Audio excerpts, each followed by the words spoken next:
Thanks for clicking. In June of last year, Core Development Group made headlines across Canada as it was announced they plan to invest $1 billion into Canada's real estate market, buying up single-family homes to be used as rentals. The goal, developing 4,000 rental units in BC, Quebec, Atlantic Canada, and Ontario. This raised a multitude of concerns among Canadians at the time, as the real estate market was already booming and there was a concern that would-be first-time homebuyers would be priced out of the market, and there was a big worry that big money was going to permanently take over Canada's real estate market. 1 year later, we're starting to get the results. The Toronto Star recently completed a report looking at what Core Development has been up to for the past year, where they've spent their money, how much they've spent, etc. Given that Canada's housing affordability is at its lowest level in almost 30 years, the success of Core Development's strategy in Canada is going to have a big impact on our real estate market for years to come. So what I want to do today is go over the Toronto Star's report,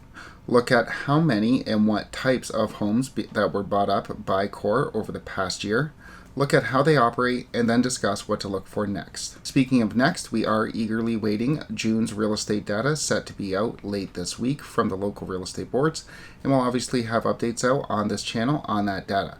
If you want to get those updates, make sure you click like and subscribe, but for now, let's get into this report.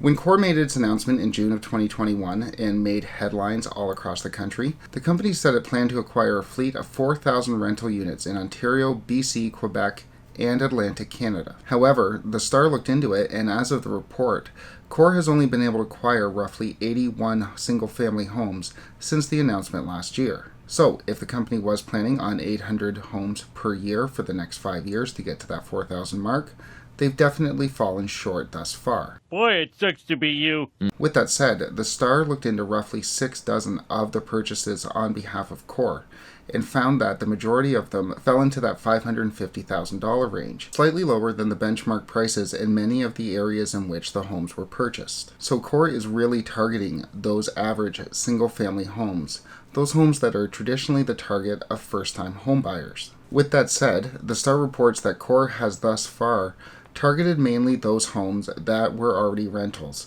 ideally rentals that were already vacant. Of those units that were occupied by current tenants, the Star found that Core offered those tenants thousands of dollars not to exercise their right of return after the completion of renovations. So what Core is doing is offering these tenants thousands and thousands of dollars not to return, thereby allowing Core to raise the rent upon completion of the renovations after the purchase. The Star did find that the money being offered by Core has not been enough to make up for the difference when tenants did have to find other accommodations. And when the Star looked at the homes that were renovated and then were rented out by Core, they found that the rental prices were much higher than the average rental prices for similar accommodations in that area. So to summarize, Core buys up the house, offers the tenants money not to return following renovations, and then raises rents higher than similarly priced units in the area. Basically, what critics were worried was going to happen when the announcement was made last June.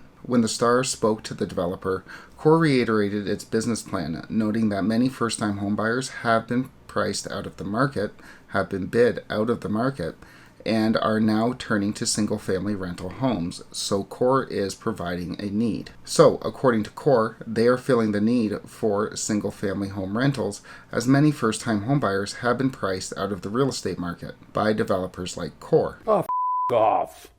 Yeah.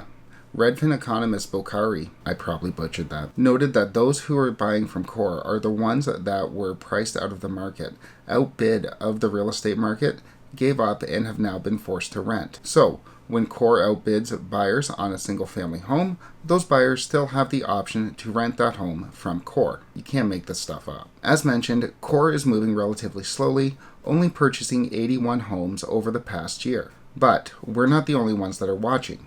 The Star notes that other investors, like the CPP Investment Board, who have a similar venture as Core does in Canada, but theirs is in the US, are watching to see the success or failure of Core's strategy in Canada.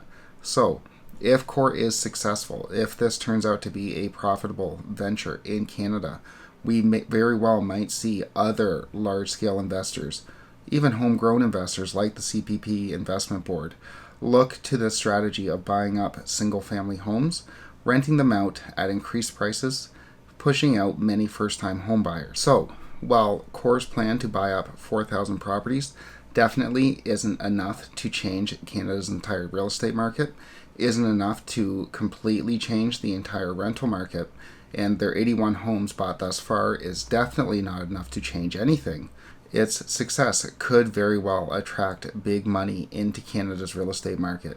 Big money that is not dependent on financing in the same manner in which you and I are dependent on financing.